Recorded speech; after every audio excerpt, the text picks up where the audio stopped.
My name is Kareem Ashdings, and today we take a look at an online epidemic that is plaguing the MySpace community. Take Naheem. Your typical urban youth searching for jump-offs on the internet. While searching through profiles, he comes across Latisha Naya Nika Kwika Laka Pika Flika Jones.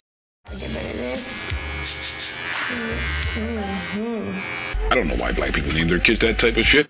It's ridiculous. Nevertheless, while looking at her profile and then onto her pics, he noticed he had a large badunkadunk. Unbeknownst to Photoshop, Naheem would embark on what is known as the MySpace Hell Date. Yeah, man, got this hot date tonight. I met this joint online. Oh, word? What's her name? Sexual Seduction 69. Bro, I'm gonna have to call you back.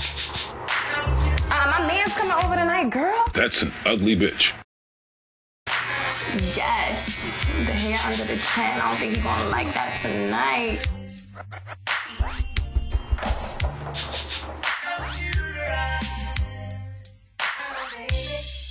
Hey, Nani.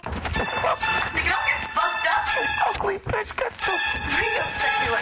Bitch, I will bust you with this fucking bottle if you come near me. I'll get you one of them 50 cents. Crazy as it may seem, Naheem married that ugly bitch because she had the bomb booty. They are now the proud parents of 2 baby gorillas, Shitstain and Doo-Doo. Be careful, MySpacers. Watch the profile pics because Photoshop kills, or you could be the next victim of a MySpace hell day. Once again, this is Kareem Ashdings. I'll see you next time.